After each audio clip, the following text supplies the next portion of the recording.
welcome to Digging Deeper with Backyard Farmer. I'm your host, Kim Todd. On Digging Deeper, we have in-depth discussions with extension and industry experts about those important landscape topics. Tonight, we are going to be talking about drift with Dr. Roch Gassois, who of course does weeds and turf and soil and all sorts of good things. And it was actually Roch's idea to say, well, let's just talk about catch my drift. Yeah, and we're going to start with other things. I mean, you know, non-target pesticide application is a serious problem anywhere, but especially in the landscape because we have material that is very prone to damage, especially with common lawn herbicides. So we will talk about that a little bit, but I just want to talk about the number of ways that a person can avoid non-target injury. And let's start with, you know, what did you have in your tank when you started, right? You know, what was in that tank? You had glyphosate in it, and then you went to a fruit spray and you sprayed your fruit trees. Did you get all of the glyphosate out of there? So there is procedures, the 3 triple rinse procedure where you rinse it out 3 times and agitate it a little bit, make sure you get that out of it. But if you see any foaming when you first start before you put anything in, then you certainly probably have some residue and need to be concerned about that. So that's one thing. So we would call that direct application. And I actually have a image I'd like to show of about a direct application that caused some footprinting on a golf green. So, you know, I recall actually having that happen once. You know, you're in a yard and all of a sudden there are the footprints. And I think one of the other things that you mentioned about the tank, wouldn't it make sense for people who really are going to use a fairly large arsenal of chemicals to have more than one? I have a insecticide tank, I have a fungicide tank, and I have a herbicide tank. And the one that you definitely don't want to cross over because, you know, you can cause some injury and some other things and with any pesticide, but with ones that are designed to kill plant material, herbicide, it's not designed to kill people named Herb. It's designed to kill plants. And you have all these plants that you want to keep going. And, you know, my wife immediately knows when I've been a little bit less than careful and when I've burned a few of her leaves. But the image you're looking at right now is really intriguing to me because it's, you know, these I talked about insecticides. This is actually an insecticide injury on a golf tee. And they put it up, down around their feet, right? You know, when they're, to keep the critters off, you know, to keep off or whatever. And that physically has a toxin in it designed to not only deter the insects, but also a toxic chemical that is injurious to grasses and actually injurious to any plant material for that matter. We see this often when people are getting overly ambitious with off-type sprays, and not specifically that brand, but off-type sprays. But the person is standing there, and then they do this, and then they walk away, and they don't see anything. And then, especially in the heat of the summer, a couple days later, they see this. This would be a direct application, and you want to avoid that. So keep your tanks clean, or use specific tanks as you suggested, and definitely don't grab the insecticide spray and throw it out there on the golf course or in your lawn. You're spraying down the kids, getting them ready for something. And I have heard about some of our spray-on sunscreens doing the same thing and causing some injury. See, I don't think people would ever, I wouldn't not think about an insecticide damaging the plant. No, it's not a herbicide, right? So exactly. that you just need to understand that the propellants and the other inert, quote, inert ingredients can cause some problems. So that's one. So spray, direct application, or you accidentally spray, or your tank has something in it, so you've got that going on. There's also one that we're hearing a lot about right now called temperature inversion, and with the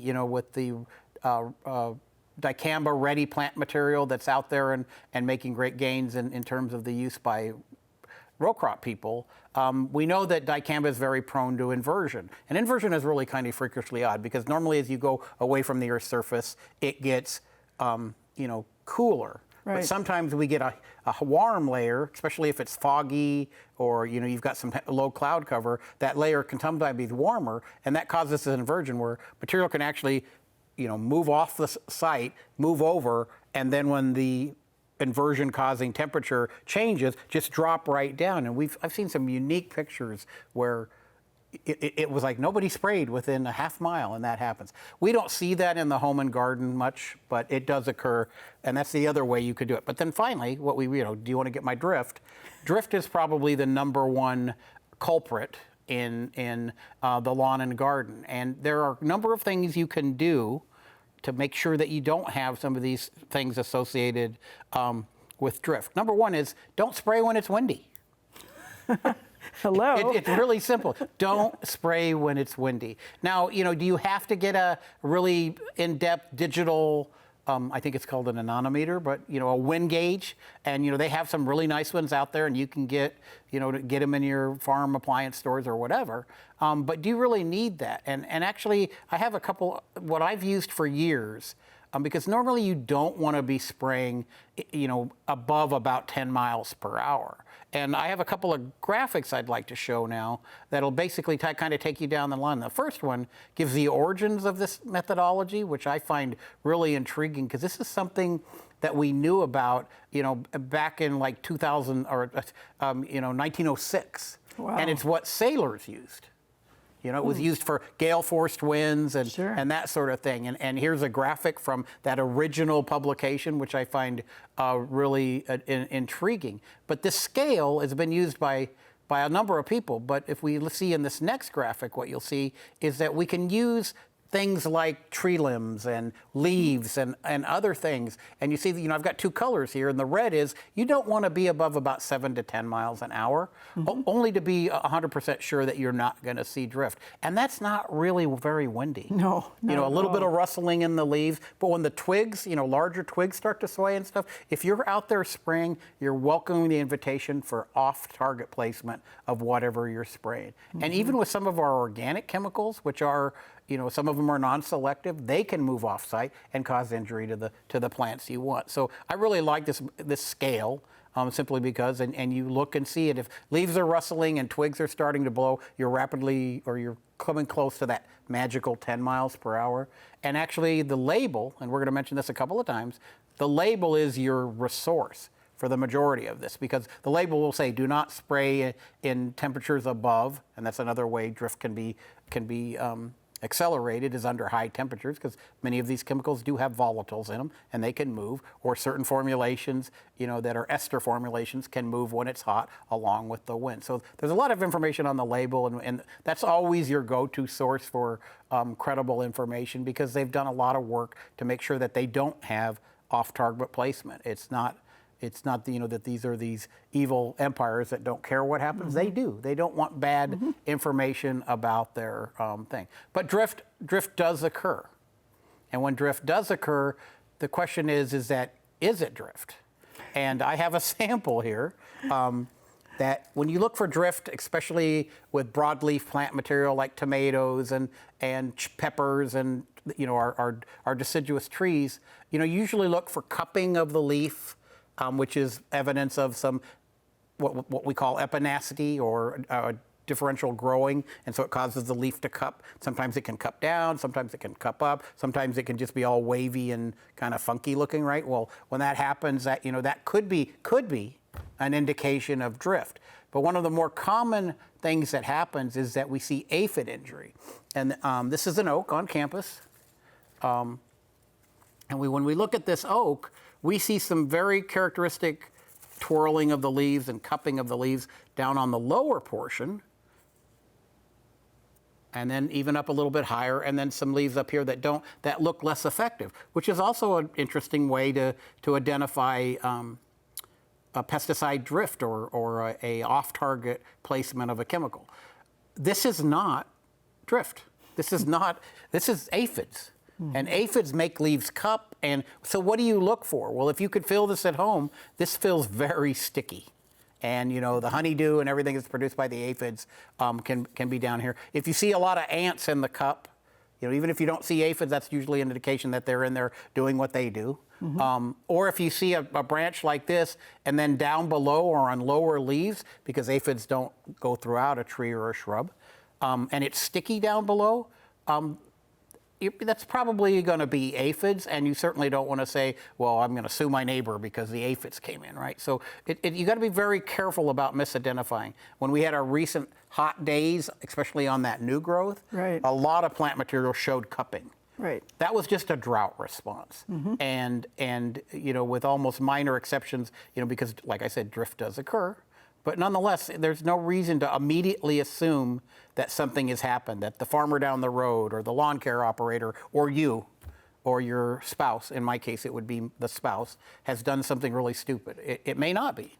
So let's make sure that you don't immediately reach for the, oh, it's pesticide spray, it's horrible. But there are very characteristic things, and I'm going to show a couple of them here. You look, this is the unaffected branch. Maybe I should grab the affected branch. Let me interrupt for 1 second. Sure. And tell our audience to make sure that you tell us whether you like this kind of comments, discussion. Is this the kind of subject matter that you really want to hear about? Of course you like Rock. We all like what he has to say because he's so good at it. But make sure you give us that good feedback so we're going in the right direction. And now you may continue. Thank you. So this tree has very typical distorted leaves, cupping, and one of the key identifiers, this one's a little bit dry now, but when you first grab this tree, it's got, it feels leathery, rather than succulent like a tree leaf really feels. Like you can't tear it. You can't tear it, exactly right. And I have better samples here, so that's actually herbicide injury, but it looked it looked very similar to the aphid, didn't it? We've got a maple leaf here, and here's a healthy maple leaf. Look, there's no distortion, there's nothing going on. It looks pretty happy. And then immediate above this, I don't have it set up right, but immediately above this was this one.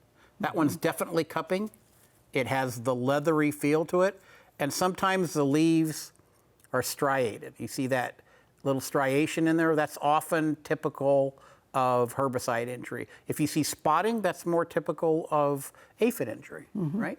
And the cupping that you see when it's drought-stricken usually goes away if water comes back, or sometimes you see it in late afternoon, and the next day it goes away. That's generally an indication of a drought response rather than a herbicide injury one. But this is what that maple looks like. Here's another one that isn't quite as, it's less cupped, but still nonetheless, this one has all the characteristics that we would say, the leathery feel, the cupping, the turning up in this case. So my guess would be this was probably 2,4-D injury or something like 2,4-D, maybe phylloxipure or something. Strictly speculation, because unless you take this leaf and analyze it, we're trying to make educated guesses. And it's a non-discriminatory inflictor. This is Tomatia, and you can see on this one a fair amount of stuff going on, right? It's distorted, it's got a little bit of a discoloration, there's some necrosis showing up.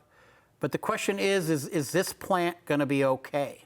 Right, that's always the question that we get And asked. can you eat the fruit? Right. Right, and so I think some of this has flowers on it. I thought I had some with flowers on it. There are flowers on this one. So the opportunity for this leaf to move that material to the fruit is going to be lower when it's not flowering, obviously, and higher when the fruit is in its early stages. So my guesstimate would be that this plant, if the fruit forms, is going to be fine to eat. Now, I know that people say, well, there's a re-entry level. Anytime a pesticide is sprayed, it doesn't matter whether it's insecticide, herbicide, or fungicide, there's a re-entry period, right? So you have this re-entry period so that it's for safety and it's very cautious, right? But when they do that, they're talking about a direct, those rules and regulations say that's a direct application intentionally applied at optimal use rates. Drift is normally 10 to 20% of the rate, unless it's right next to it. Right. But if you're talking about airborne particles and, of course, they get distributed in the wind and, so the rate is just not that high. Right. So there you go. So you're not looking at a high enough rate. And if you're really that concerned about it, you think it's gotten like a mega dose or a typical dose, and you don't know the reentry because you don't know what's been applied. How would you know what was applied, right? Exactly. Then just, if you want to be cautious and on the safe side, don't eat the produce. Well, and we don't recommend eating it if you think the target and the injury happened when the fruit was already set. Right. Beans, tomatoes, whatever. Don't eat those. Squash, whatever. Right. Exactly right. Right. And then the last sample I want to do, and then I'm talking about some ways to alleviate or drift. So our woody species, the joke is redbud. If you spray 2,4-D, wait a week, stand by a redbud tree, and pass gas, then you're going to wrinkle the leaves. And that's pretty much true. This is our indicator. Everyone talks about tomatoes being so Right. intolerant. Redbuds cup all the time. And this has classical injury, and I'll show that with I'll pull this leaf off. But if you look here, look at that. It's cupped. Shoestrings. Shoestring. Yeah. It's striated, crinkled on the edges, and even on this branch, you'll see some that's starting to desiccate and dry off. But you know what the good news is here? These are the leaves that were affected. This was probably an earlier lawn application of some broadleaf herbicide. But then these new leaves emerging, do they look affected to you? Not a bit. They're in great shape. And as sensitive as redbud is, it's actually, I'm not suggesting you spray it with 2,4-D, obviously, but it can take a fairly good dose of 2,4-D and not die. The maple, same thing. Trees are extremely resilient. They can withstand wind and sun and heat and scald and all the things that they do. They're also relatively resilient. You want to avoid this for clear reasons, right? You don't want this kind of injury and stuff going on.